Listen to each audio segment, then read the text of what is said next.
Tom. Thank you. So I want to go on to the election address to St. College with the people from the New Statesman. I'll ask a question about whether we'll return to the sort of Butsker-like-esque consensus of olden times, and they will categorically assure me that it will never happen, will never have, ever happen, and that then afterwards that Labour would fall and be dreadful. I thought I'd ask A, whether you think we'll return to consensus at any point in the near future, and whether you think it's a good thing or not. Because if we're in such a time of polarisation with Brexit, and we've got such a tiny difference between the Leave and Remain sides, whether you think it's a good thing that we're so polarised and that we should be working together, and perhaps maybe it's not a great thing that the Tory party is going to the right and we're going to the left.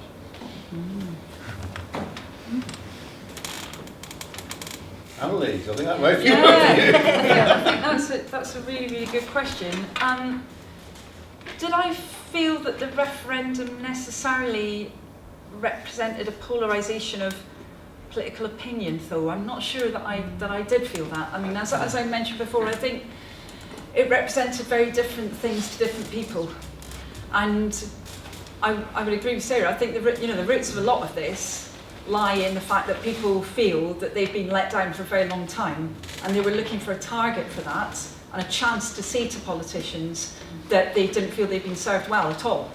And they found it in the referendum, and that was their way of rejecting the elite. Now, I actually feel that not being able to regulate internationally gives the elite even more powers, particularly the economic elite, but that's the choice that people took. Do I feel now that we're necessarily having more polarisation? I think in some areas, as we've just been talking about, I think there's going to be less. I think that, in terms of having more government intervention in the economy, I'm pretty sure that's going to at least it's part of what Theresa May is promoting. It's obviously something we're promoting as well. So I think there'll be less polarisation there. I was concerned there'd be more polarisation actually around more cultural issues.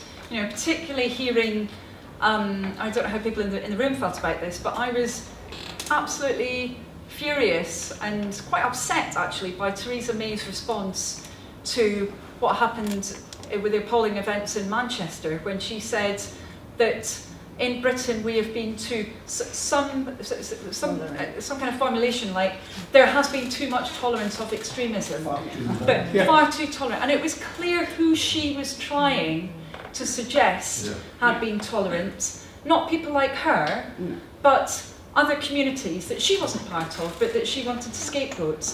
And obviously Labour's being very steadfast in rejecting that kind of approach and saying that this is something that can affect all of us. And of course, sadly, we've seen that very recently.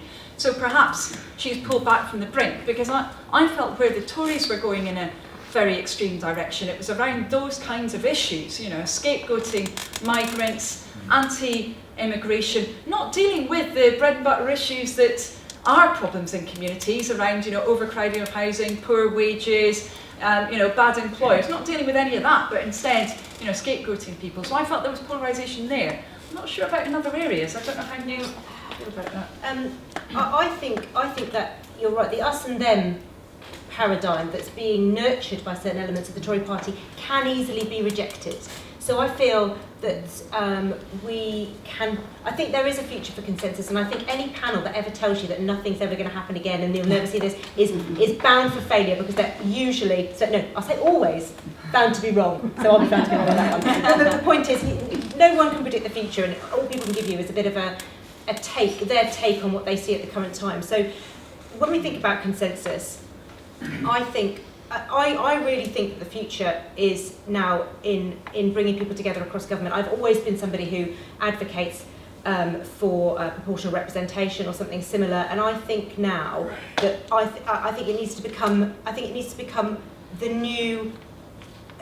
We need to be working to do things in a cross-party. And I don't mean us, I mean bringing in all the voices that get left out in the cold. And I actually think that if we'd listened earlier to certain voices, we might never have had a referendum. If we talked and understood that people had fears that in their day-to-day lives, something happened, they attributed it to immigration, something which probably had nothing to do with it, but they attributed it. If we'd have had those conversations openly, honestly, and in a collaborative fashion earlier, we might not be where we are now.